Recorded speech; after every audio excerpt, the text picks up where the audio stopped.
Have you ever heard of a person who killed themselves without negative motivation, but for honor? The samurais did, and not just once or twice. This was a formal code they obeyed. Samurais, Japan's fighting elite, were known for discipline, skill, and unswerving loyalty. But this is not what is so surprising to most people. It is the matter-of-fact way in which they would calmly and consciously commit suicide whenever honor called them to it. It wasn't madness.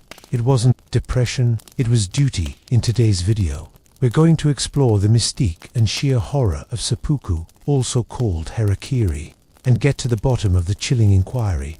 Why did samurai commit suicide? By the end of this video, you won't just know why they did it, you'll feel it. So hang in there, because this is a deep dive into the samurai mind that's going to turn your understanding of what honor's all about completely upside down. And when it's done, I want your comment to be this: how do you feel right now? Not what you think, what you feel. Let's begin. The concept of suicide in the contemporary world is bathed in tragedy. It is tied up in grief, in loss, in hopelessness. One last wail when existence seems unbearable. But the samurai had a dance with death that turns everything we think we know around. To them, suicide wasn't a delusion of breakdown. It was how to win despite losing everything else. Seppuku was not an act of shame. It was an act of sacredness. And this barbaric act was pregnant with meaning even modern minds completely overlook. Let's begin at the beginning. Bushido, the way of the warrior. This wasn't some medieval Japanese cliché. It was a full-blown operating system for life and death, premised on Zen Buddhism, Shinto ritual, and Confucian discipline. Bushido was a medley, and as many spiritual traditions go, it appears to be defined about as much by what it is not as what it is. It was a lesson in which a warrior's spirit belonged to something greater than his body, his lord, his family, the concept of honor. That word, honor, it was more than life itself. And if that honor was sullied, only one thing could wash it clean: blood. Picture it. You're a samurai. You were just too incompetent to save your lord on the battlefield. Perhaps he was assassinated, or perhaps your army was defeated and surrendered. You fought, and you didn't die fighting, you lived. But survival isn't a gift, it's a debt. Your body is still breathing, but your name is deceased. There's only the one way to settle the score. You go to your knees, you open your kimono, you take a short blade, and you slice open your stomach. That was not only to kill yourself, it was an expression, a rite of final accountability. No excuses, no hiding, no blaming others. You look death in the face, slash your gut, where the Japanese thought the soul resided, and bleed to let your insides give voice to your shame. Seppuku wasn't just pain, it was poetry. The blade incised his guilt into the world. But here's what most people don't understand. Samurai did not kill themselves because they wanted to die. They did it because they would not live in dishonor. Honor was such a brute force to them, so wired into their every breath, that death was the only clean way out when things went sideways, and it was not always a result of failure. Some did it as a protest. Some did it as loyalty. They even had orders to do it. If their lord was punished by the shogunate, the samurai might be ordered to commit seppuku as a sign of obedience. Could you imagine your boss telling you to kill yourself and you responding, "Yes, sir"? It wasn't crazy to them. It was noble. Seppuku made a shameful ending, a legendary one. Let's go deeper. There were two kinds, voluntary and compulsory. After all, suicide by one's own code was voluntary. Seppuku, maybe he lost a duel. Perhaps his lord had died, and he wanted to join him in death. A warrior's version of love and loyalty that transcends the grave. Or perhaps he felt the shadow of shame casting over him, and cut things off at his own name. Obligatory seppuku, however, was a sentence by the shogun, a daimyo, or a council. The shogun told the samurai to do it. But here's the twist. Even that was a luxury. The privilege of killing yourself as opposed to being beheaded like a common criminal was a way of saying, you may have messed up, but you're still samurai enough to die honorably. The process was theatrical, not quick, not hidden, and they would wear white, the color of purity. He would write a death poem, usually something that was sad, cold, and beautiful. His sword would be polished, the room quiet.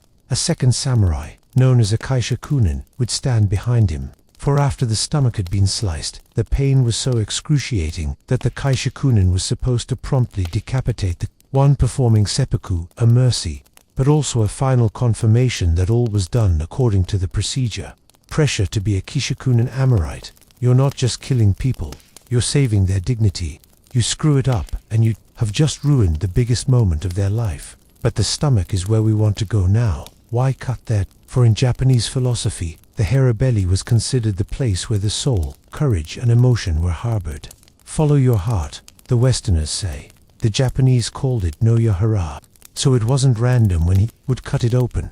It was opening yourself up, totally, your core, your truth, your shame, your soul, for everyone to see. To lead a samurai's life was to make a name for oneself.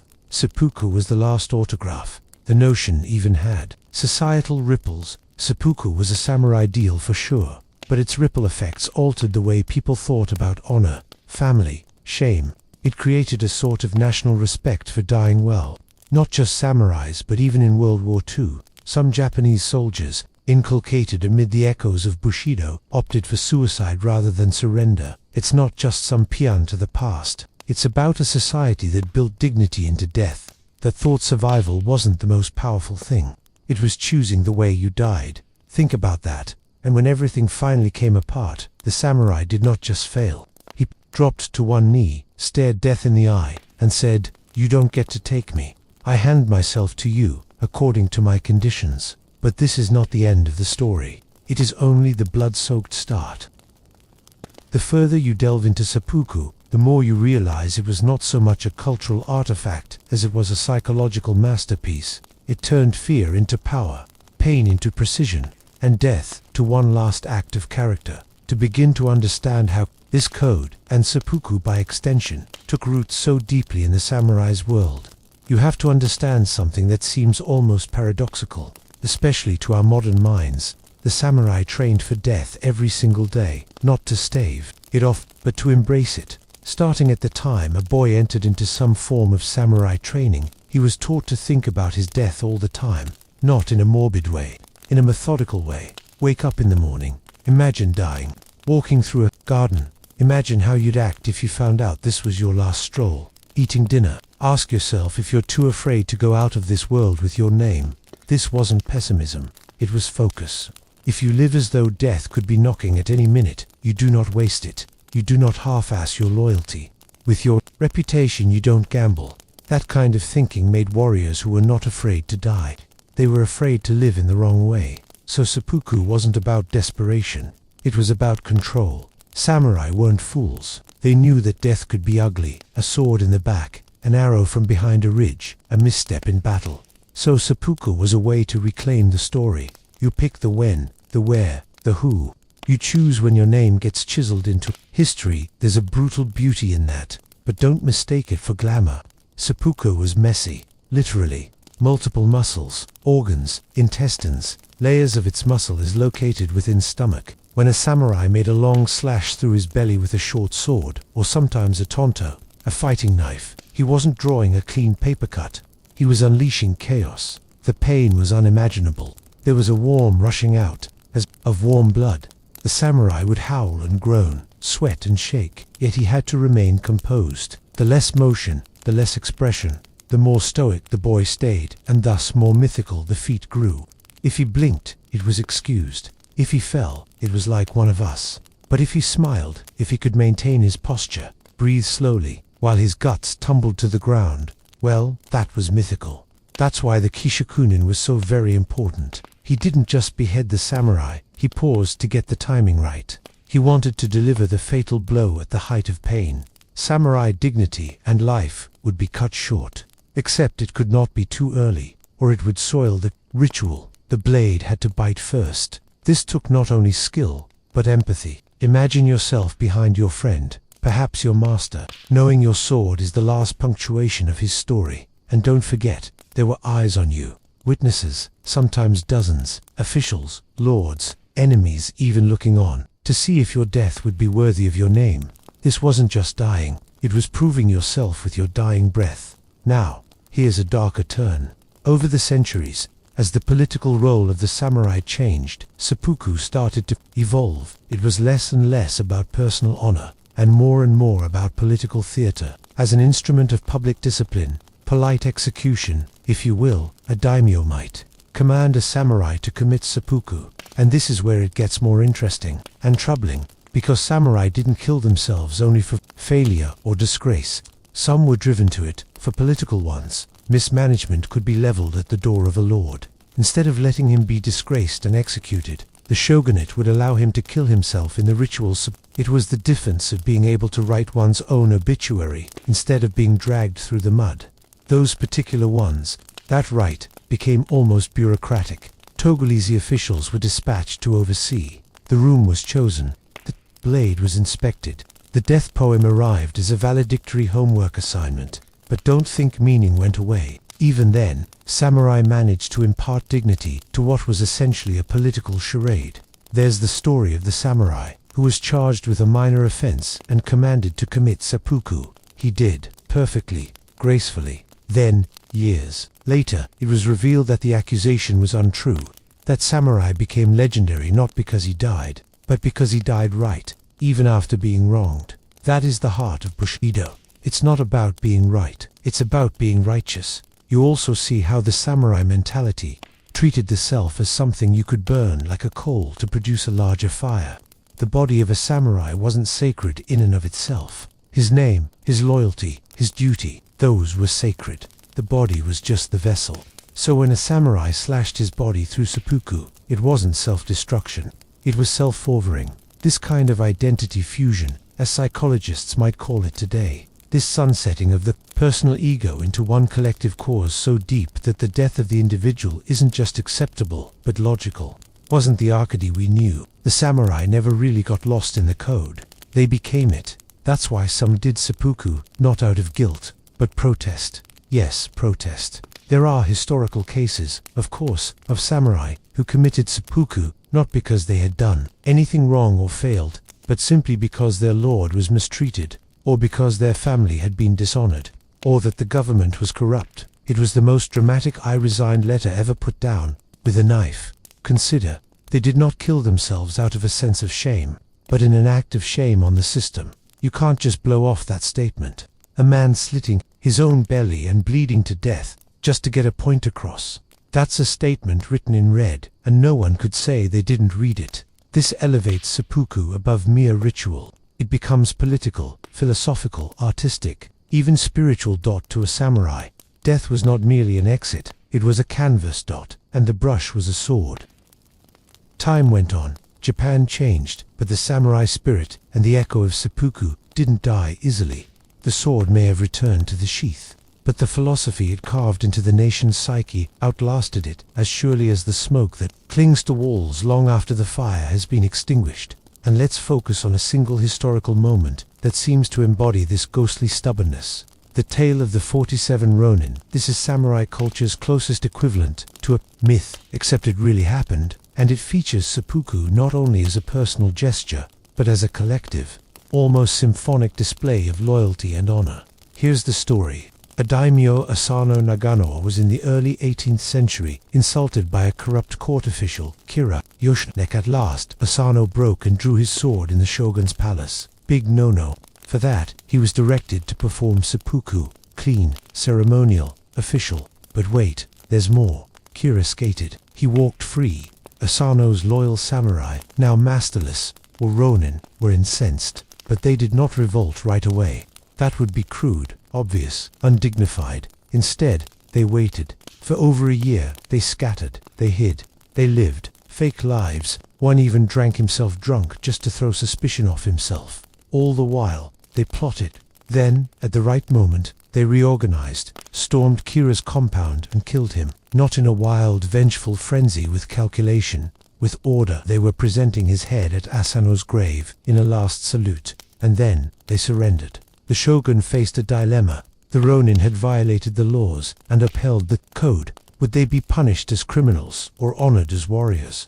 The verdict, seppuku. All 47 of the men, garbed in white, filed into position for the ceremony, one by one, not weeping, not begging, instead performing the final act of loyalty. It was a national sensation. Even commoners with no connection to the samurai class were affected. Artists painted it. Poets immortalized it. The story became a mirror, not only of who the samurai were, but of what Japan wanted to be, a land where people cared more about justice than order, where duty outlived death. Even today, more than 300 years later, their graves are regularly visited by people leaving incense, coins and letters. The 47 didn't just die, they died the death of legend through seppuku. But there is a chilling paradox buried here. Seppuku saved dignity by killing oneself. It's a thing where you lose everything, your body, your life, and still make out like a bandit. That's the alchemy of it. You turned flesh into meaning. And that's why it endured. Even during the Meiji Restoration of the 19th century, when Japan started to slough off the feudal skin of the samurai age, modernizing its military, its courts, its government, the shadow of seppuku remained. The law specifically banned the act, but not erased. Old generals held in disgrace by new laws, ministers caught in scandals, poets mourning a lost Japan. They committed seppuku because they wanted to, not because they had to, because the modern world could not take from them the one thing that was theirs to control. How they left it. Well, now, let's leap forward again to the 20th century. Yes, it's that long a story. World War II. Japan's military machine, steeped in the dwindling dregs of bushido, indoctrinated soldiers to believe that surrender was the ultimate humiliation. Safer to crash your plane into a vessel. Best to march into bullets. Then, it's better to hold a grenade to your chest than be taken alive. It's not seppuku in the conventional sense, but the ethos of it beat in the hearts of the kamikaze pilots, in the bonsai charges, in the refusal to surrender on various tiny Pacific islands, and in perhaps the most literal echo. There were officers and generals, men who had been born under the samurai tradition, who actually did commit seppuku after Japan's surrender. General Korechika Anami, for example, approved Japan's surrender in 1945 and then killed himself in ritual disbewilderment. He left a brief note: "I humbly apologize to the emperor for the great crime. With the death is mine." Notice here the words, not fear, not guilt, but duty. Even after the bombs, even when the emperor himself made the unprecedented gesture of addressing the people, the notion of meeting death on your own sword, rather than living in a crouch, it still worked, and it didn't stop there. One of the most dramatic recent examples came in 1970. An eccentric, brilliant nationalist, an author by the name of Yukio Mishima, who was obsessed with the samurai ethic, led a small band of followers to storm a Japanese military base. He delivered a fiery speech calling for Japan to return to its imperial roots. He was laughed at, and so he did full ceremonial seppuku in front of his men, inside the base. His second screwed up the decapitation. It was chaos, brutal, real. But Mishima did not do it for politics. He did it because he thought Japan had grown spiritually weak. His death felt like a punctuation mark, hard, dramatic, and unapologetically antique. That's the twisted brilliance of seppuku. It won't die. You can outlaw it. You can modernize around it. But as long as there is a hunger for something more, as long as there is a yearning to prove something that has nothing to do with mere survival, the ritual hovers in the shadows. This is not a matter of killing yourself, it's picking the terms of your ending. And in a world that so often wrests control from you, your work, your name, your freedom, seppuku gives one thing back: the last word. And yet there is a strange irony to it all. The ritual of self-destruction became a tool of immortality. The samurai that committed seppuku were not erased from memory, they wrote themselves into it. Each stroke of the blade cut through not only flesh but time, leaving a scar that the future could not erase. Often, the samurai were remembered not for how they lived, but for how they chose to die.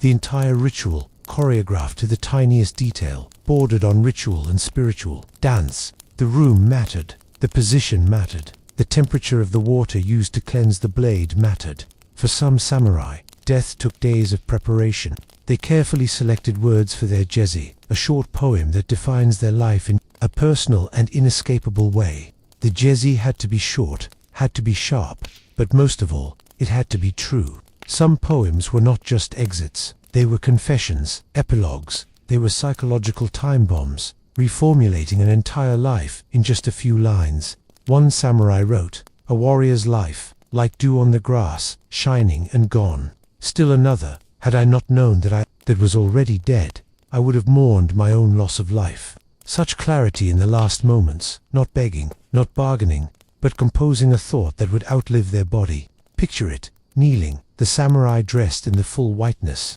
of the robe and attitude, there is a blade, and he is surrounded by witnesses, and a white pillow to be placed in front of him. The samurai takes the blade himself and firmly inserts it into his belly, expressionless, unflinching, and unperturbed. He does not collapse, but sits equally as still for the kishakunin to strike again. That's not suicide. That is theater at the outer limit of life. But not everyone approved. There were thinkers, not least in Edo period Japan, who wondered whether seppuku had gone too far. They witnessed how it was employed politically, how young samurai were forced to engage in it for things they didn't comprehend. Some lords would even have their retainers die after them. Some had the firm conviction that no funeral was quite right unless someone bled for them. That's the shadow of the ritual. The stunning inevitable happens, and once something that sacred becomes something expected, it loses its mystery. There were, for example, samurai who heard, "Your master is dead, you must now commit seppuku," and they didn't want to, not because they were afraid of death, but because they knew true loyalty was about living so that one could protect the master's family.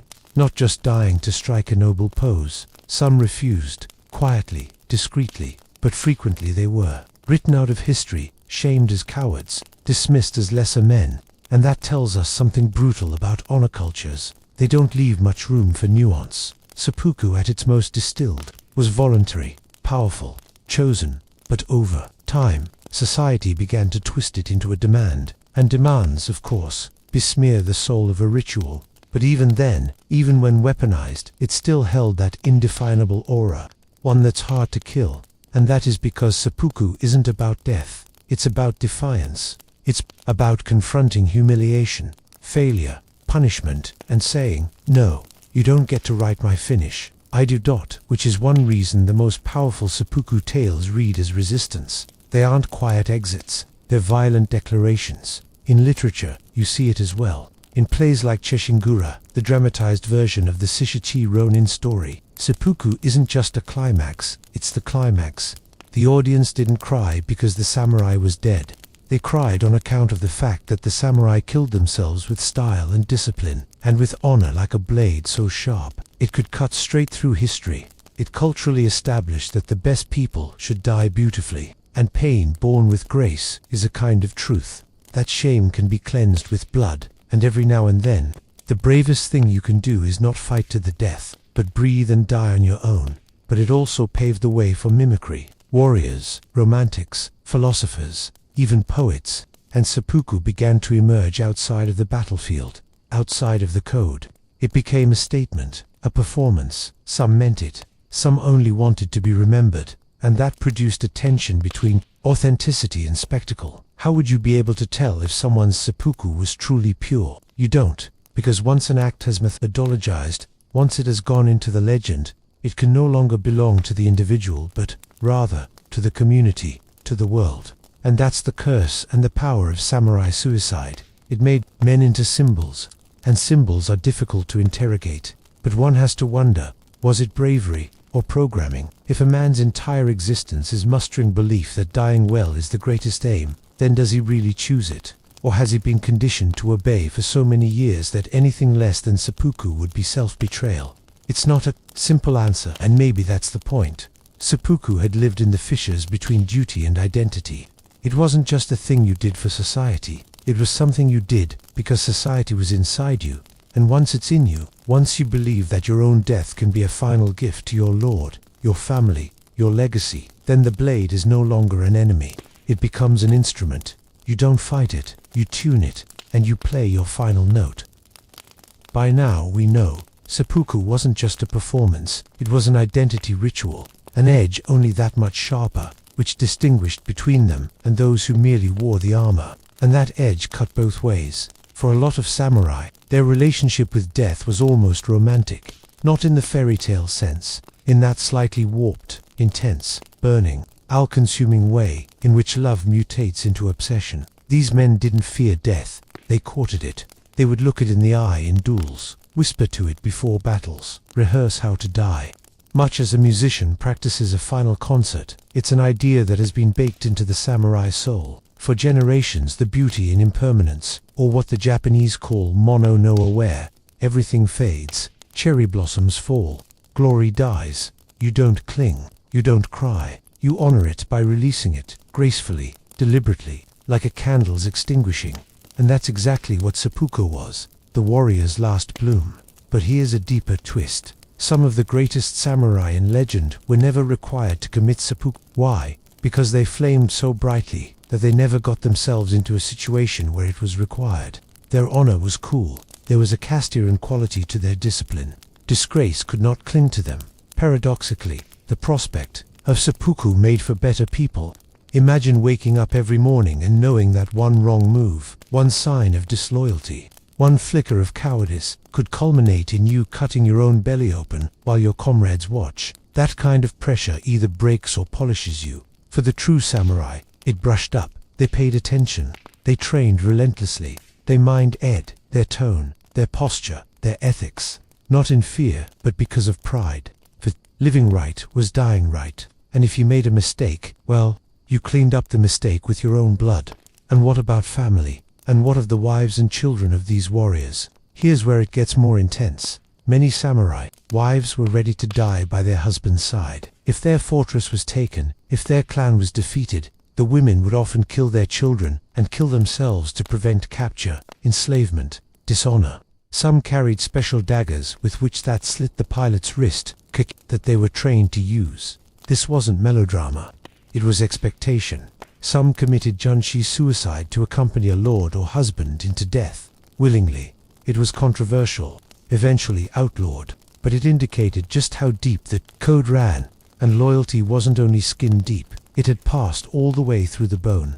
This paints a picture of a society in which identity and squander or death were entwined. It wasn't just a job to be samurai. It was a bargain with mortality, and the fine print was seppuku. Not overlook the fact. The act was not simply failure.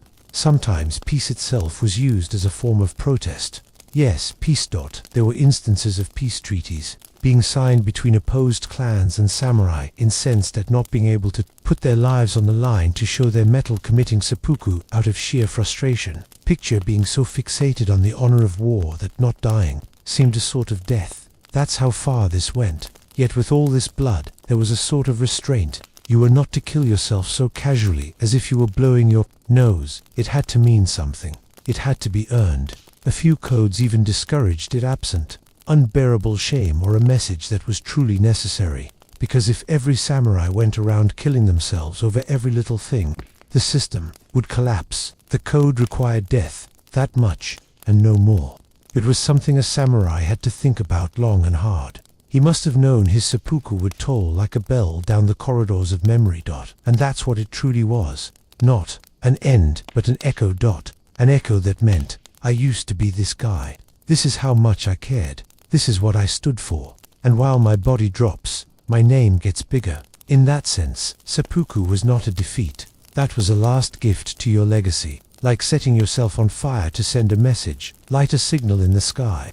Even enemies respected it. We have historical instances of victorious generals who, after their enemies committed a perfect seppuku, ordered that their bodies be treated with respect, poems to be composed, their graves to be maintained. For they knew, fundamentally, that a warrior who dies well cannot be forgotten. This is seppuku's occult power. It didn't just cleanse shame, force the world to remember you, not for your failure, but for how you owned it. To find out what was going on inside their heads, you have to ask why the samurai could face death, not accepting it, but in some cases clinging to it, so calmly and with equal measures of ritual calm. For seppuku wasn't only about physical courage, it was psychological capitulation. It was a battle in which the samurai had to overcome the most powerful human instinct, the survival instinct, with philosophy. Training and will alone. Start with Zen Buddhism. Here, then, was the mental frame of the samurai order. Zen didn't offer salvation in the afterlife. It didn't give you morality on quick and dirty, one-size-fits-all rules or commands. Instead, it taught direct experience, discipline, presence, and perhaps most crucially of all, the art of letting go. No attachments, no clinging, nothing in. The world is permanent. Even you, especially you. The samurai gulped that down like medicine. They didn't meditate to have a nice feeling, but to die well. Sitting there for hours, slowing their breaths, disengaging from their thoughts. They were not preparing for peace. They were practicing stillness for the inevitable explosion of chaos. That's what meditation was to them, a battle drill of the soul. So when seppuku arrived, it wasn't from outer space, it was familiar. The blade was only one more koan, awakening, another ritual dot. Just before the cut, many would chant sutras. A few would become so immersed that they hardly noticed the pain, because they'd died in their minds 1,000 times already. The body, of course, was slower to get the message. Now drilled down into a single moment. A samurai sits on his knees, clutching the blade. Witnesses silent, his second ready. His mind has never been so still. He breathes once, twice he has. No fear, not because he's fearless, but because fear doesn't have a home in that type of focus. There is no tomorrow, no wife, no enemy, no kingdom. There is only steel, skin, breath, and it doesn't scream when the blade goes. It whispers, I accept. This isn't drama.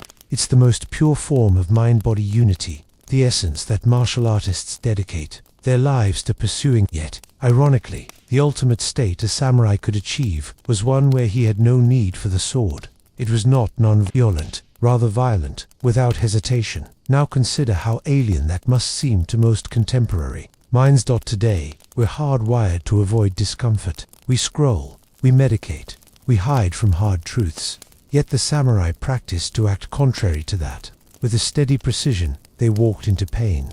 They'd made peace with uncertainty so thoroughly that not even death could faze them. Level of control, like the one described, is terrifyingly dangerous. And yet, it wasn't stoicism for stoicism's sake. Underneath all of that was a moral engine. The samurai held that how you die was how you proclaimed what was most important. They had no social media, no memoirs. Their death was their last message, and seppuku allowed them to express that without words. Think about a world in which your values were not merely spoken of, but bled for. This is what seppuku was for.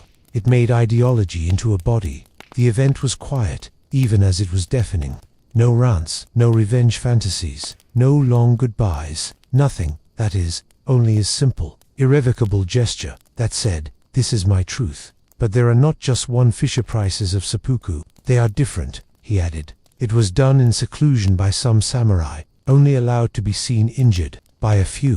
Yet others opted for a public stage. The more people who are watching, the more dramatic the statement. Some even did it on the battlefield, after being wounded but not yet captured, summoning their last bit of strength to die on their own terms, rather than be taken alive. That choice, when, where, how, was strategic. They played chess, to the very end, to death. Not all brains could take it, though. Some did not have relatives willing to follow them into death, who flinched, who did not slip the correct way, and must have their heads lopped off hastily by their second. To some, this was a tragedy. In others, dishonorable. For in the liturgy, cool was currency, because if you lost it, you lost the body of your statement, and this slightly amped up the pressure. It wasn't enough to die. You had to do it well. It was the deadliest kind of performance anxiety ever scripted, and yet, the most esteemed samurai were not the ones who died frequently. They were the ones who didn't have to, who were so anally uptight, so fringe-tidy, that couldn't avail of seppuku, for they needed no honor to be kept seppuku in that regard. Seppuku was punishment and reward. It was a brutal reset button, a means of erasing disgrace or preserving conviction. And it was this duality that made it holy, in a culture and society fixated on form, order, and hierarchy. Seppuku was the one thing where everyone was equal, whether one was a powerful daimyo or lowly retainer. When the blade hit the stomach, rank was dismissed. Status didn't protect you, only integrity did, which is why even emperors honored the ritual, not because they blindly tweeted their support, because they knew what it meant. They understood that when a man gives his own body in sacrifice, when he suffers for the point of pain as a demonstration of his own prowess, when he stands before the stage of agony, there can be no further argument, only silence, and maybe incense, and a name etched onto something permanent. So if you continue to wonder why samurais had a suicide clause, the answer begins to loop on itself, not because they wanted to be dead, because they would not be dishonest. As the sword was gradually pried from the samurai's hand, first by politics, then by modernity, the ideal of seppuku lived on. It simply changed form. It then inched across the tatami mats of ritual rooms to scrolls, woodblocks, theater, stages, novels, and finally screens, because the story was too irresistible to disappear. In a world of honor, seppuku was the punctuation mark. The punctuation at its most histrionic. Writers, playwrights, painters, they all understood this. And so, in time, the act became an emblem. Seppuku was a way to immediately communicate something deeper than words could ever say. Integrity, taken to its limit. Consider, for example, kabuki theater, the bombastic, over-the-top traditional Japanese drama.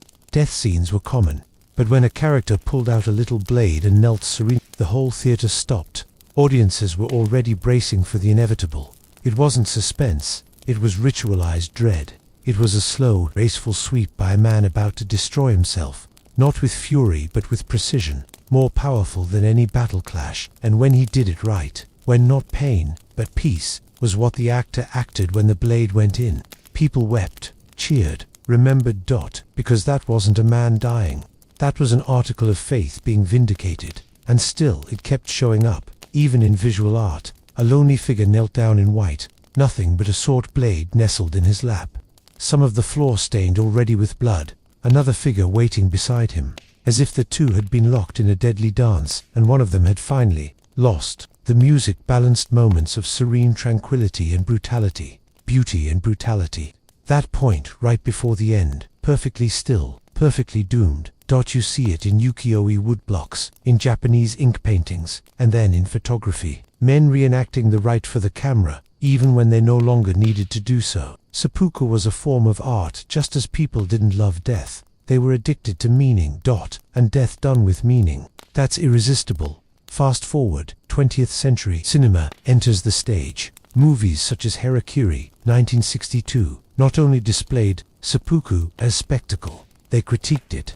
That film, in particular, reversed the lens, showing a samurai not caught up in the ritual as a result of personal failing, but because there was too much hypocrisy in the system. He follows along, but his death unveils the rot beneath the code.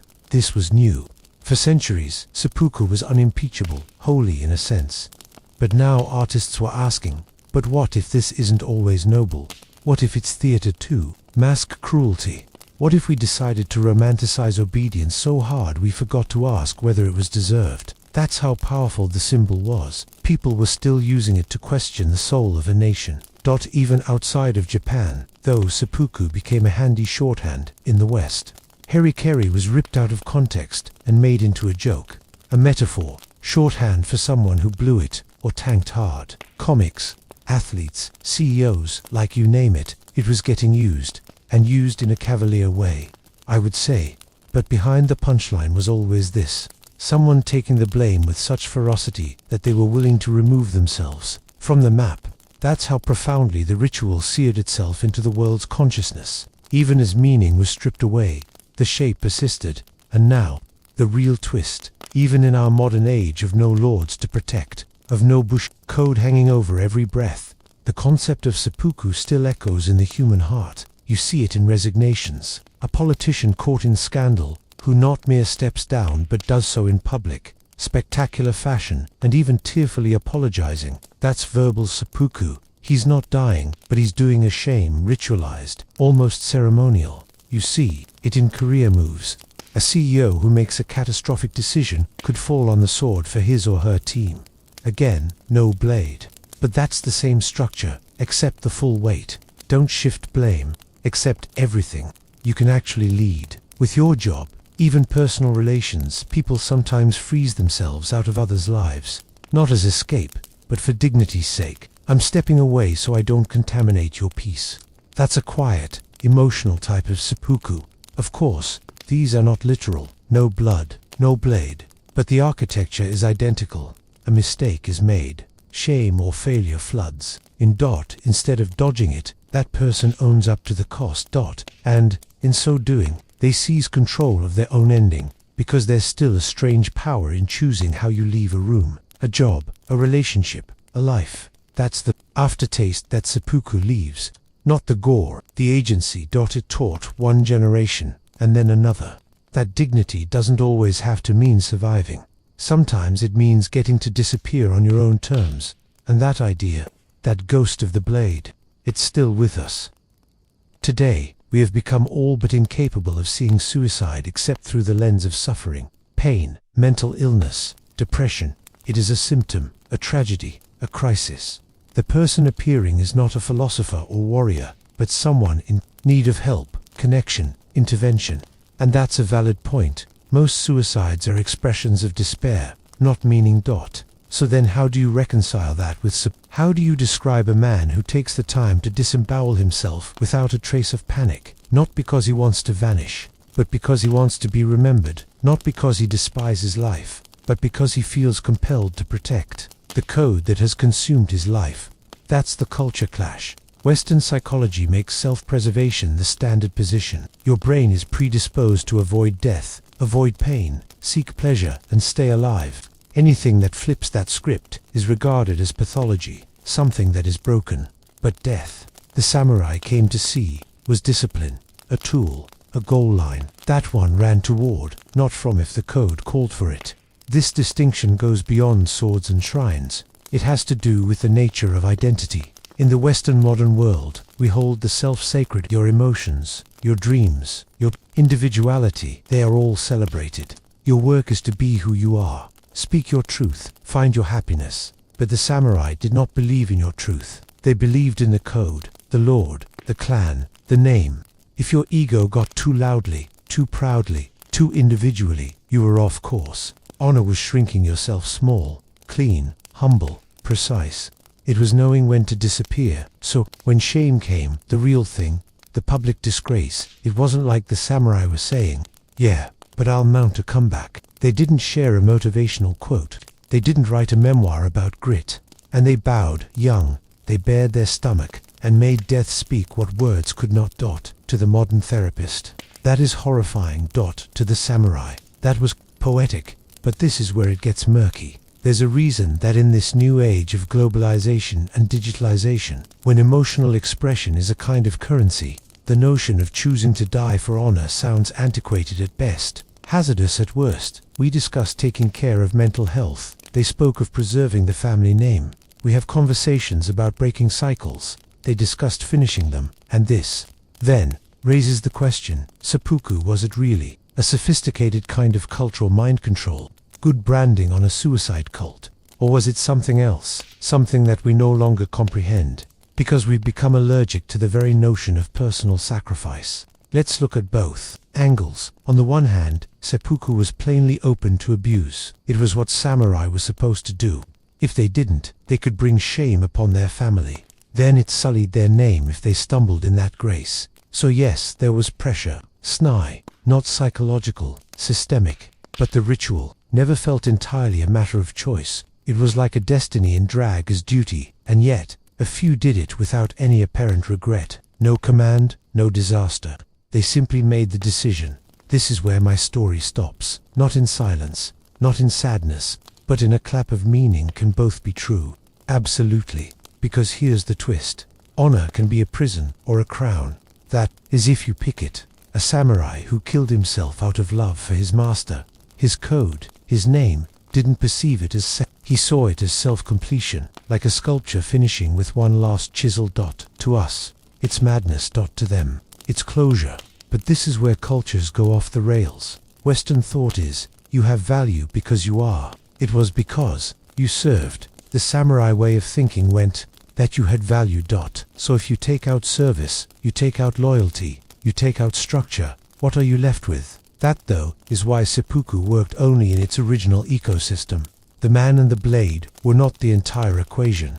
The ritual was being held in place by the whole society. The audience, the poetry, the code, the silence, the meaning. You cannot tear it out of that and expect the darn thing to make sense. That's why when the modern world took hara-kiri, it made it parody. Because the soul is an afterthought. Today, we say don't die for your job. It was, they explained, a sin against which you shouldn't live if you've dishonored it.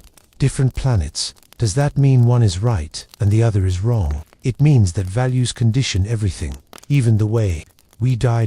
And that's the real tension. In a culture constructed around comfort, therapy, and self-worth, seppuku seems like a tragedy. But in a world of loyalties, disciplines, and Clean endings tragedy was life without honor. You may disagree, but that's just why the topic is powerful. It forces you to ask, what do you believe in strongly enough to die for? People today generally don't even have an answer. The samurai didn't answer so much as respond. They proved it. With steel.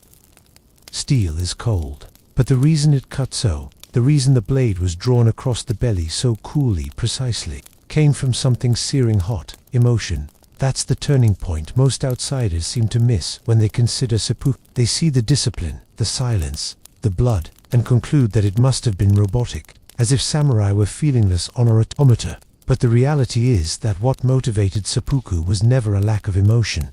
It was the sense of feeling so overwhelming that it necessitated expression unto death. In fact, it begins with the underappreciated one, love. Yes, love. Not that kind of the L-word variety, but fierce, burning, life-devouring loyalty love, for one's lord, for one's clan, for one's bloodline, for one's code. When a samurai elected to perform seppuku after his lord died, or was disgraced or executed, it wasn't melodrama. It was love in its rawest, scariest form. If I am no good to you in life, I'll follow you in death. That's not depression. That's devotion, taken to its ultimate logical conclusion. In some instances, that loyalty even meant junshi followers voluntarily committing suicide upon the death of their lord. It was received as the ultimate evidence that their bond wasn't transactional.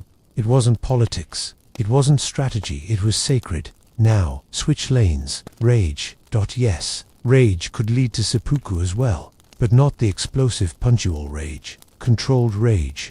Rage that turned into a razor icicle rather than a fire. When a samurai performed seppuku in protest of injustice, of corruption, of betrayal, what he was saying was, I'm not going to live in that world as it stands, so I will leave, but not quietly.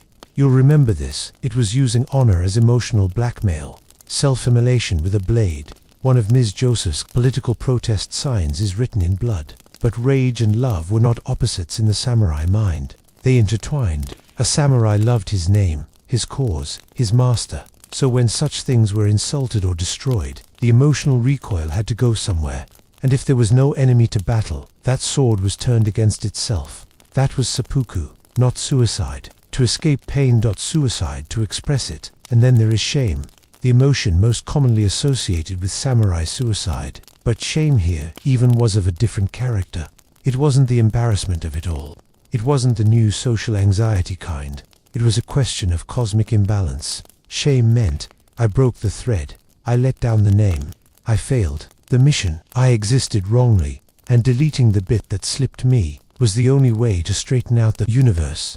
This wasn't self-pity, it was self-correction. It wasn't I hate myself. That was I love the ideal more than I love what I've become.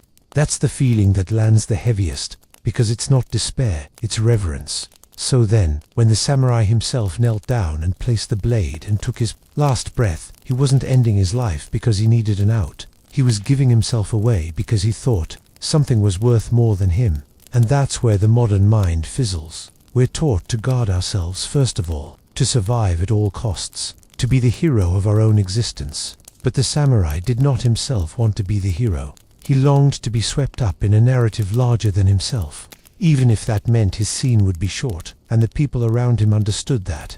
That is why they watched in silence. That's why they wrote down his poems. That's why they don't chisel his name out of stone. But then, what they saw was dehumanized. It was a man who had a point to make that death wasn't going to pause. This emotional body, this tempest of loyalty, fury, shame and love, is what made seppuku matter.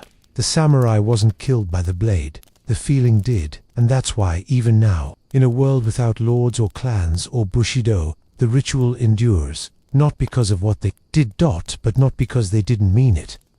He was 17 when they told him he had no master. The sky didn't mourn, the sun kept shining, but inside, the world ended. Reiko Genjiro was crouched in the ashes where his house had been. His clan, the Kashiwara, no longer existed. His master Nakamura Dono had been decapitated that very morning, accused of treason. The banners of the enemy dangled like vipers from the castle walls, and Reiko was nothing now. A masterless samurai, a ronin. Heavier than ever was the blade at his side. It was no longer a weapon. It was a burden. That evening, walking up into the mountains with blood dry on his hakama, smoke still twining in his nose, he did see her, a girl, maybe 12, balancing a bowl of rice in shaky hands. "Eat," she whispered. "You look like a ghost." He did not eat. He does kneel, not in thankfulness, but because at last his legs give way, and he wept. Not the weeping of fear or hunger, but it was the weeping of a man who had nothing left to lose. Reiko grew up being taught by way of bushido, the warrior's way. There was no glory higher than that. That loyalty was sacred. That to fail your master was to damn your soul. He had failed. Reiko himself was insured of his commander's betrayal, even though he had not been the hand that drew the treacherous blade into his lord. And there was just one way to cleanse oneself of dishonor, seppuku. But he didn't do the deed that night. No, what Reiko did was much worse. He lived. For years he roamed from village to village, took no name, slept beneath trees, fought for coins, never smiled, never laughed, sake women, friendship. He turned them all down. For every moment he was still alive. That was the fact he should have ceased to be. In a sea town where the air reeked of salt and fish, a beggar inquired for his name. "I have none," Reiko replied. "Then you are dead." "Yes," he said, "but my body is not up to speed yet." The beggar nodded. "Then maybe it's waiting." "For what?" "A reason." The old man gave him a flute. It was battered, 2 notes missing, useless for real music. Yet each night Reiko played it, sitting at the cliffs, allowing the ocean to weep beneath him. He played not for beauty, but to make sorrow bleed sound, and people began to gather, children, fishermen, widows. They didn't know who he was. "His name was the ghost who plays," said one girl. "Aya." The flute made her forget her dead brother. One old woman told us it let her talk to her husband. Reiko said nothing. Until one night, Aya ran to her crying. The samurai who ruled their region now had accused her father of theft. The very same men who sported Nakamura's killer's colors. The punishment, execution. She begged Reiko to help. He refused. He was no warrior. "Not anymore. I'm just a ghost," he said softly. But as she fled, weeping, something in him snapped. That night, he unsheathed his sword for the first time in 6 years. It sang like thunder. The raid was silent and fast. The guards were drunk. The man was freed. But Reiko didn't run. He sat in the town square, his knees pretzeled, sword resting on his lap, asked to account for himself when the new lord's men came for him. He said only, "It is not for punishment, but for my damnation that I die." He committed at dawn, not for shame, not for failure, but for honor reclaimed. They buried him close to the cliffs. His body lay next to the flute, and every spring the wind plays a broken tune there. They say it can even make the mountains weep. The daughter of a samurai, she lived her life as a shadow. Her name was Tomo, not the warrior woman of ancient scrolls. This Tomo was never afforded a blade, nothing but the brush, the lute, and the weight of silence. Her father, the aforementioned Hoshikawa Dono, was a steely, fire-wielding mountain of loyalty to his and in exchange, he demanded the same from his family. In peace, he resembled the statue of war. All his words issued down as commands. Love was discipline. Love is withdrawn, as a sword in its sheath. Tomo's brothers grew up learning how to kill. She was trained to endure. At night, she would sneak into the dojo and brush her fingers across the sword racks.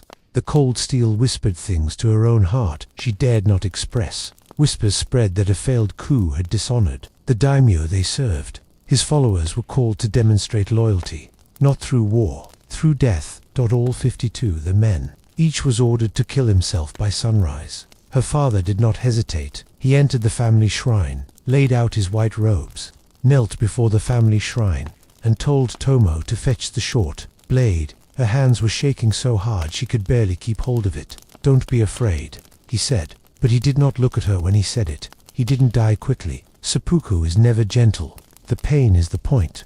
Mothers to testify to courage in the midst of torment, to transform one's own death into one last offering of devotion. Tomo crouched by the door, hearing her father's last breath. A moist gurgle passed his chattering teeth. When it was done, she washed the blade while it was still warm. The village was a ghost town for weeks. Half the men were missing, gone. Now only the ghost of an obligation lingered. Tomo stopped speaking. She stopped playing the lute. She clasped her hands like her mother, smiled politely, but something had shattered inside. Then, in the third spring, she got a letter. It was stamped with the new lord's seal, a man who had survived by refusing seppuku's call, a turncoat to some, a statesman to others. In the letter, he offered to return Tomo's family estate as a show of new beginnings. Tomo, without uttering a word, applied the flame to the letter and burned it. That night, she grabbed the blade once more. This time, not so her father, not for duty, but for the silence. She sat under the cherry tree where her mother would, comb her hair, dressed in white, prepared the cloths, and sprang her wound with such an exactitude her father would have wept to see, but no one came. It took 2 days to find her body. By that time the apple blossoms drooped over her, as with a fall of snow, as though it were the principle of nature to hide her shame under beauty. They say the tree never flowered. Again, some say that's nonsense, but the villagers continued to place a white ribbon on the branches each spring, because her spirit might be out there waiting to be honored, just in case. He had never aspired to be a samurai. Ichiro was a monk's son, brought up in silence of the temples, with the hush of incense, smoke, and the stir of bamboo all around. His was the hand of prayer beads, not swords. But fate does not wait for permission. Then came the famine. Bandits raided temples. Lords turned on each other. Rice was worth its weight in gold.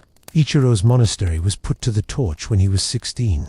He escaped violence by lying underneath the corpses of other novices. When he emerged, blood-masked and quivering, he was no longer a boy. Days later, near a dry stream, the wandering lord was found him. Matsuda Instead of taking his life, Matsuda gave him a sword. "Learn to kill," he said, "or stay prey." Ichiro took the blade, and never put it down again. He was a quiet warrior, precise, calm. He didn't shout in battle. He didn't boast, but he never lost. Matsuda felt he could trust him with his blood, even called him "my silent wind." And Ichiro, for a time, thought that this life, one of war, blood, and silence, had meaning. Until the order came, the minions of the emperor had charged Lord Matsuda with corruption, false documents, forged evidence. But the sentence was real. Matsuda was to commit suicide. Seppuku he accepted, of course, but it was something else that rocked Ichiro. Matsuda designated him as Kishokunin II, who finishes the suffering, a quick, final blow. Ichiro begged, "Let someone else do it," but Matsuda smiled. "Ichiro, I have faith that you will make my death beautiful." They prepared the ritual. Dozens gathered. The white robe, the tatami mat, the witness scrolls. Opening his own belly, Matsuda slit his abdomen carefully. No screams, only one breath, like a falling leaf. And Ichiro raised his sword, but his hands shook. He hesitated, only for a second, but it was enough. The agony of Matsuda's suffering remained a presence, and Ichiro's blow had not been a clean one. It took 2 swings. The gasps, the shame, it spread like ink in water. Ichiro never spoke again. That is the day he declared himself silent, not from devotion, but from guilt. He disappeared from samurai life. Life for 5 years by a frozen lake, built a shrine man out of stones and driftwood. Once a day, he left 1 flower, even in winter.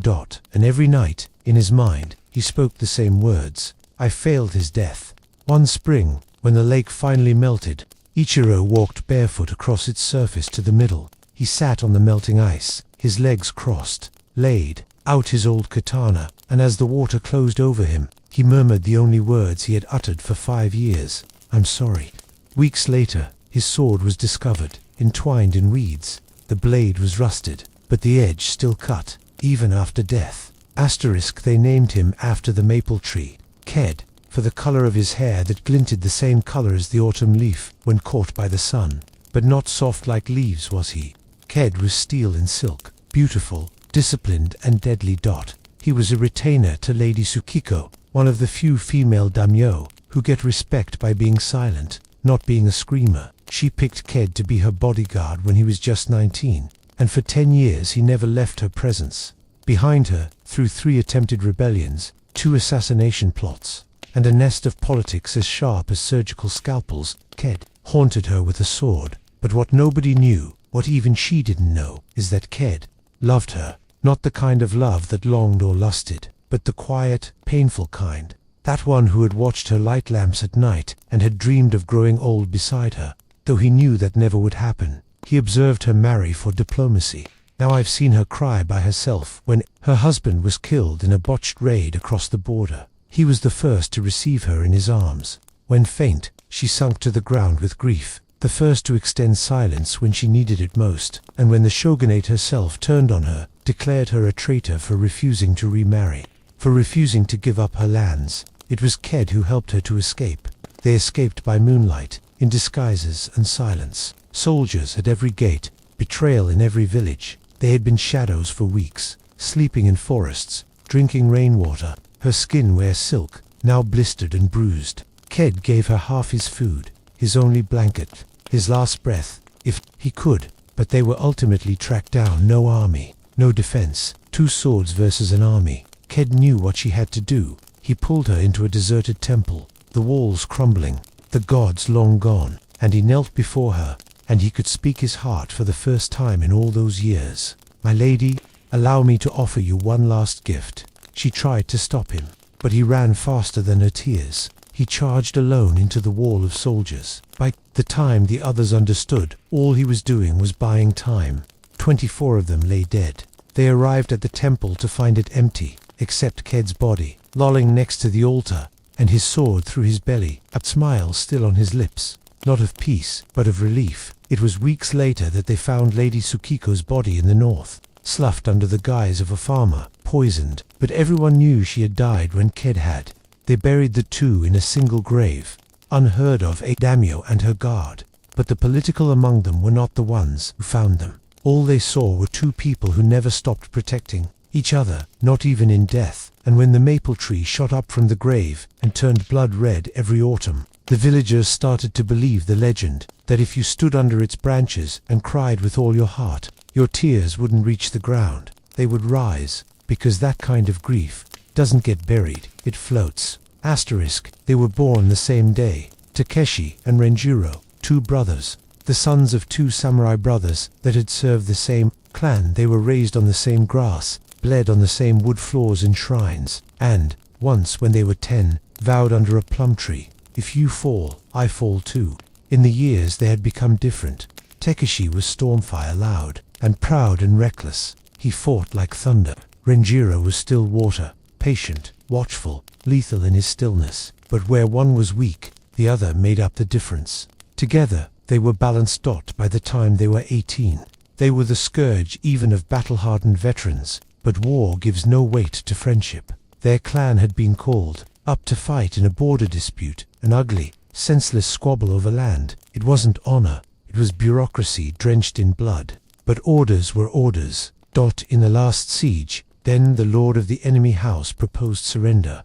The general refused. Pride. So in the dead of the night, Takeshi and Renjiro alone were sent to climb over the wall and open the gates from inside. Suicide. They didn't hesitate. That night, 1 arrow at a time, up, through boiling oil, through shouts. Renjiro made it. Takeshi didn't. A single spear to the gut. Clean, immediate. But Renjiro couldn't get his hands on the body. He had to keep moving. The gates opened. The war was won. But come morning, Renjiro surveyed the battlefield and searched for his friend. He found him in a ditch, face down, cold, and grabbed his chest plate with the emblem of the plum tree also embroidered on it. Renjiro didn't cry. He just carried Takeshi's body back through the mud, past the cheering troops, past his lord, past everyone, and he buried him with his own hands beneath a plum tree at a distance from the castle. No prayers, only a knife thrust into the ground next to the grave as a marker. Then he returned to the castle, bowed before his lord, and issued a request that no one saw coming. "I want to do Junshi," he said, "the dying part with your master." But his master hadn't died. "My brother has fallen," Renjiro said. "He was half my soul. I cannot walk as a man who has been split down the middle." The court refused. The daimyo forbade it. Renjiro nodded, waited until nightfall, and walked back, barefoot, to the plum tree, and did it anyway. No audience, no ceremony. A broken man in the dark.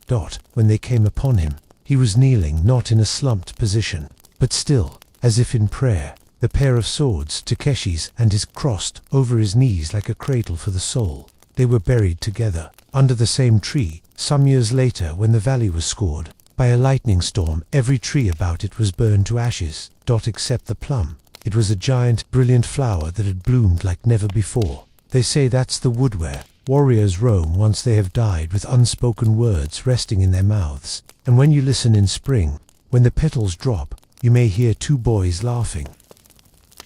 Their swords had met in the practice hall, and it had not gone well. Now they would make a real crossing. Masaru and Jin were not blood brothers, but active brothers. Apprentices of the same master, raised in the same dojo, will learn that steel is not for show, it is for soul. Their swords never lied, and neither did they except once. They both fell in love with the same woman, Aiko, an ink-stained fingered daughter of a merchant, and a laugh that sounded like fall wind. She read poetry at practice, tied charms to their hilts, called them both foolish and beautiful and brave. They both knew. They never said it until the war. Their lord's rival charged him with harboring rebels. The shogunate dispatched an ambassador. Surrender the Doboto, disband the students, or be declared traitors. Masaru wanted to fight. Jin wanted to bow. They squabbled beneath the lanterns, voices like steely edges to their words. You would sacrifice honor for survival. Masaru shouted, I would give anything so that death takes me and her at the same time. Jin muttered, that was the end.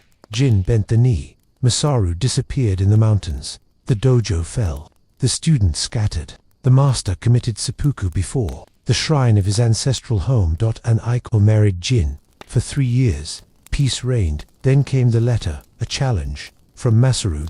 Ink stained and silenced. Meet me where we first fought with swords. No witnesses, no mercy. Jin didn't tell Aiko. He sheathed his sword at dawn. Soft-spoken goodbye to the form that lay sleeping. The clearing was cold.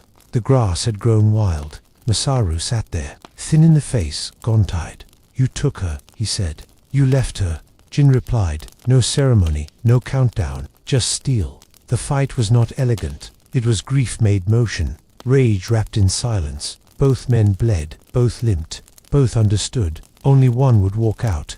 In the end, Jin fell, not from fatigue but from remembrance. The way she sounded inside his head. Masaru's blade found flesh. Jin dropped, but Masaru didn't smile, didn't speak. He dropped down to his dying brother, and he'd say, tell her, I never stopped loving her. But Jin was already gone, and Masaru was alone. He did not return. Instead, he dragged Jin's body to the peak of the mountain that rises above the remains of the dojo, sat there for hours, watching the ashes. Then, shaken, he proceeded with the ritual. No second, no audience, just him, and a blade that at last had no more to cut. But the past Aiko received no message, only 2 swords, tied at the handle with a ribbon she gave them both. She never remarried. Every spring, she puts 3 poems on the hill, one for Jin, one for Masaru, and one to the man she could never pick. Because love, she says, is not a triangle. It's a wound, and some wounds only heal once the final heart has stopped beating. Asterisk, nobody knew what his real name was. He was named SH, which just meant small. A boy snatched from the gutter by a high-ranking samurai and made into a shadow, a servant, a sparring partner, a body double. Whenever threats of assassination got too close, he wore the same robes, practiced the same kata, slept in the same room, just slightly farther from the glow of the fire. The lord he served was sharp, young, full of dangerous ambition. Okabe no Omasa. SH looked up to him like how the moon looks up to the sun, from afar, never to be noticed. But Naomasa did notice. When SH blocked a sword intended for J, and SH never wanted anything in return. When SH had been the one forced to bury his own sister in the rain, still bearing the crest of the house that had never known her name, one line stopped to dry up. And then one day, after all those years, Naomasa said, if I shall fall in baseness, you be not behind to follow me in death. SH did not wait for the words to fall upon his ear, not because he had to.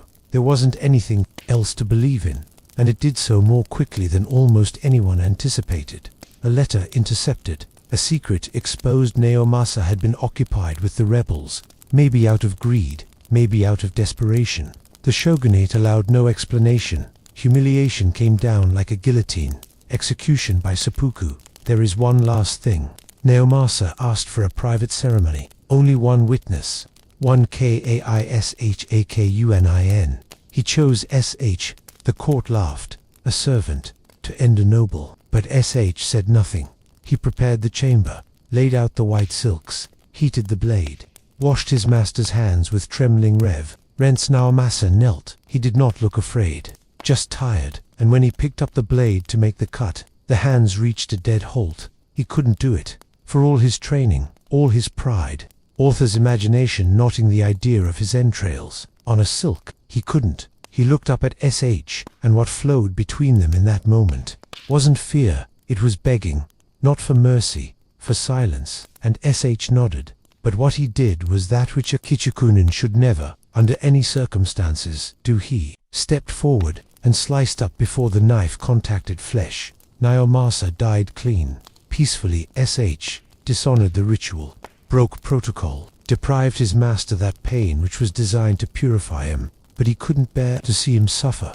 He couldn't let the world get the last laugh. They exiled SH, tore the crest off his robes, struck his name from the roll. He wandered, years, no sword, no home, no voice. Until he was back, not on the court, but in the wreckage of Naomasa's ancestral home, overgrown, forgotten. He was seated beside the moss-encrusted stones, drew the little blade in his sash, and whispered a single word as he opened himself. "Forgive me." His corpse was discovered 3 days later by traveling monks. They didn't know his name, but the posture of the body seated, lifelike, hands clasped, was so perfect, they assumed he must have been a high-ranking samurai. For him, they erected a stone marker. It read only, "The one who went too far back." No one visited, except once a year, on the anniversary of the old lord's death. One white flower blooms on the stone. No footprints, no offerings, just the flower. He set it exactly where his 2 hands had rested, as if shame, when shame is true enough, keeps on walking, even after death. He was a historian, Toma Ishida, the shame of a once glorious family. No sword, no title, just scrolls and ink. His duty was not to fight, but to keep alive the memory of people who fought. He was alone in a paper house on the verge of the province, which was scattered with boxes of forgotten names. In a lifelong endeavor, he chronicled every incident of seppuku in history, ranging from great generals to anonymous foot soldiers. Thousands of deaths, hand-copied, dated, analyzed, quietly, cried over, but no one read his work. War was over. The age of samurai was dust. The world had shifted to cables, to trade, to steel trains and foreign boots. No one minded about the blade now, but Toma did, because his great-grandfather had been killed by it, because you were unjustly convicted of plotting against the emperor, his family shamed, his name erased from every register. A legend alone survived. When breathing his last, he inscribed a poem in the wooden floor. With the point of his wounded finger, Toma found it. 37 years and counting. Half a rotted beam salvaged from an abandoned temple. A single haiku. I followed honor, but honor followed orders, and left me in smoke. Toma dropped to his knees, then cried, a man he had never known, not for the violence of the killing, but for the quiet, the deafening, choking silence of being. Erased that night, he burned incense to every name that he had ever copied. Thousands of lights. He mouthed each name shattered until his voice ran out. He then wrote one last scroll. Not a name, not a record. A letter to the ones who died quietly. I have heard you. I have written you down. You are not forgotten. Your sorrow is mine now, and mine will die with me. He did not perform seppuku. He had no sword, but he pulled a long strip of parchment, the same kind used for death poems, and tied it around his throat, and he hanged himself in the morning. The wind burst open his shutters. Scrolls scattered, like birds. Monks who discovered him later attempted to restore the pages, but most were smudged. Blood, rain, time. What remained was inserted into a single volume, unlabeled. No cover, just a simple line inside. If they were heard, maybe they would have stayed. Today, the book is locked up in an obscure corner of an archive in Kyoto. Dusty, ignored, but every now and then, a visitor unlocks it by accident, by curiosity, and not 10 pages later they are crying. They don't know why, but somewhere in them, something remembers the grip of a blade, not to kill, but to confess, to say, I tried, to say, I was loyal, to say, I didn't know how else to scream for you to love me, you fiend. And in those pages, in that silence, the samurai come back to life, not in glory, not in war, but in sorrow, and perhaps that's more eternal than any empire ever was. We started out with a single question. Why did samurai kill themselves? Not as a curiosity, not as shock value trivia, but because underneath that question there is a mirror. And now, 10 parts in, we know they didn't die from being weak. They are not dead because they quit. They died because they believed in something so deeply they were willing to give their body over as evidence of it. That belief, honor. Not the internet kind, not let's shake hands like grown-ups kind either. Honor that runs in the blood, the kind that whispers at you in the dark and says, without your name, who are you? Seppuku wasn't just about taking life. It was editing it, erasing the stain, the scar, the error, and walking away with your story intact. And though few of us today will ever kneel in white robes with a blade in hand, the philosophy beneath it isn't gone. We still want to be known. We still wish to have control of our endings. We still want our acts to be symbols of what we stand for. We simply no longer possess the language. That's what is terrifying about this ritual. Not the blood, but the clarity. The horrible, staring clarity of a person saying, this is who I was. This is how I'll leave. And that's why it still rings true. For, consciously or otherwise, we hunger for closure. We're weary of the goodbyes that are full of excuses, or silence, or shame. We want endings that are earned. The samurai did not ask for forgiveness. They didn't run. They faced their failure, or their love, or their anger, and blade first they did it. In view of all.